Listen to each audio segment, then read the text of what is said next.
Como dissemos, o juízo de Deus ele pode ser dividido em 3 etapas. E a primeira delas já foi estudada, o juízo investigativo, e agora nós vamos estudar a segunda fase do juízo, o juízo de comprovação ou o juízo comprovativo. E a gente vai começar lendo Daniel, capítulo 12, versículo 2, aonde diz o seguinte: Muitos dos que dormem no pó da terra ressuscitarão, uns para a vida eterna e outros para a vergonha e horror eterno. Nós estudamos no último vídeo que na volta de Jesus os justos vão ressuscitar. Os ímpios ainda não irão ressuscitar.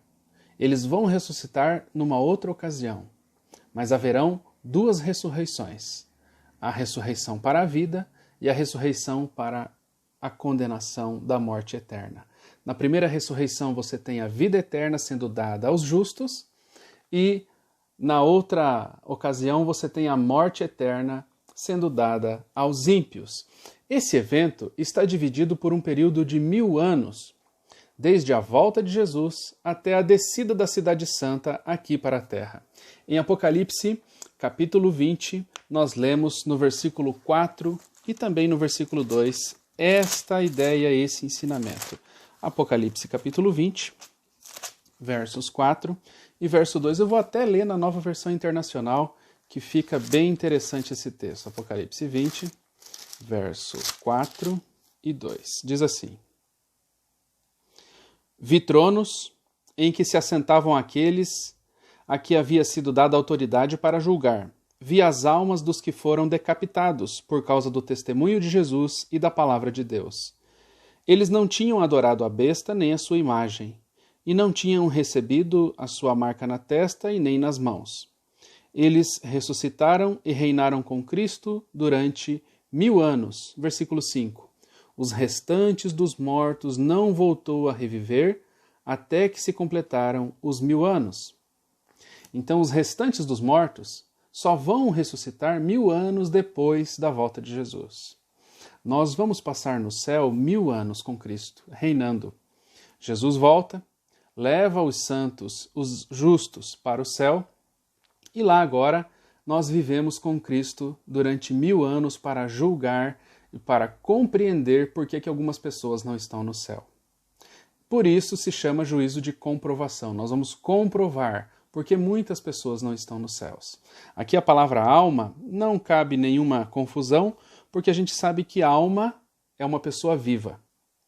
Eles haviam sido decapitados, ou seja, os cristãos que no passado foram perseguidos, foram decapitados, porque não quiseram se submeter às regras, da besta. Eles agora ressuscitam, voltam a ser alma de novo, e vão para o céu.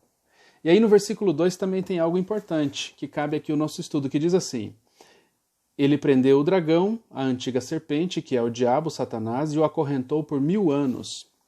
Agora Satanás vai ficar na terra sozinho por 1000 anos. Enquanto o céu está habitado, a terra está inabitada. Os justos foram levados para o céu para passar 1000 anos com Cristo, entendendo por que algumas pessoas foram condenadas e outras foram salvas. E agora Satanás fica sozinho aqui na terra. Quando Cristo volta, a própria glória dele fulmina aqueles que eram dados ao pecado. Porque a presença de Deus, ela é tão forte, tão poderosa, que Deus não pode se revelar a nós nessa natureza que nós estamos hoje. Por isso que antes de Jesus se aproximar da terra, num abrir e fechar de olhos, os santos são transformados, recebem um corpo glorioso para suportar a glória de Deus.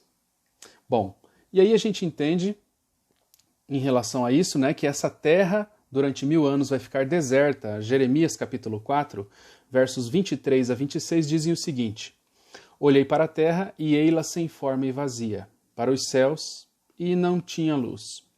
Olhei para os montes e eis que tremiam e todos os outeiros estremeciam. Olhei e eis que não havia homem nenhum e todas as aves do céu haviam fugido. Olhei ainda e eis que a terra fértil era um deserto e todas as suas cidades estavam derribadas diante do Senhor, diante do furor da sua ira.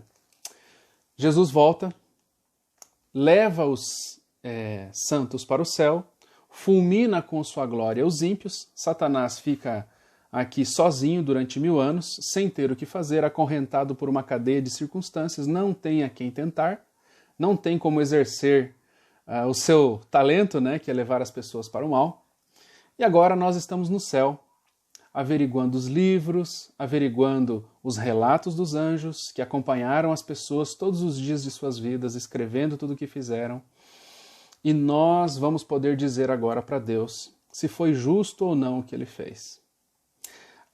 O julgamento de Deus, a justiça de Deus, ela aqui se coloca num nível de transparência. Na primeira fase do juízo, na investigação, os anjos perceberam a justiça de Deus.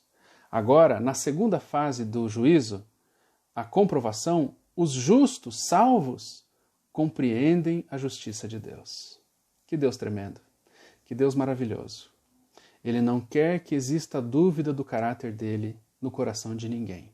Que você possa ter a certeza de que você serve um Deus de justiça, você serve um Deus que realmente faz de tudo para te salvar, mas não vai te impedir, se você quiser, a condenação.